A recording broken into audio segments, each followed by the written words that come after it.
السلام علیکم ګران شاګردانو، الله دې وکړي چې روغ جوړ ویاست.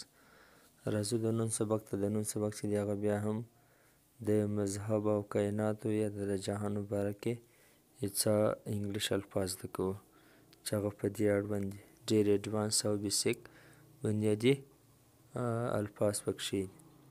راځئ راسره وایسته معنا یې هم زده کوئ او کوشش وکړئ چې ولیکئ. په لیکلو باندې بیا بیخي ستاسو په ذهن کې کښېني.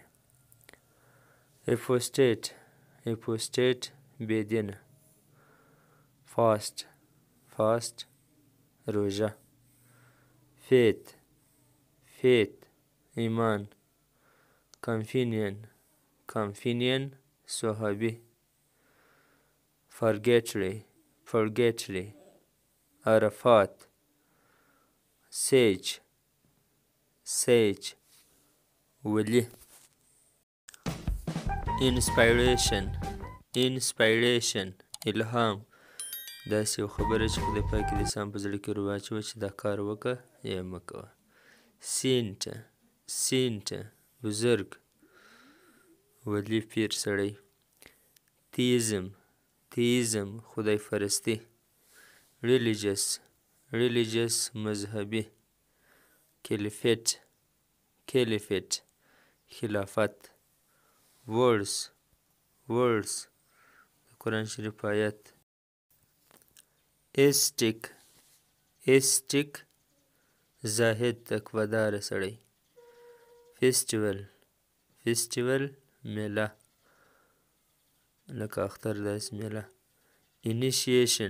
انیشیشن بیعت. پیلګریم حاجي حج کوونکی. سیکریفایس قرباني ورکول. مثال علاوه داسې نور. هیریټیج مرتد یا بدعتي له دین څخه اوښتی نوی دینوالا. کوم سبق ورته شوی وي ویډیو لایک کړئ سره. ریویلیشن وحی کوم آیتونه چې رانازلېدل د قرآن. ټرینیټي تثلیث. د بعضو کفارو دا عقیده ده چې درې خدایان دي. عیسی علیه السلام دی خدای دی او مریم علیه السلام د عیسی علیه السلام وه. سیکټ فرقه ډله. تیست خدای پرسته الله والا.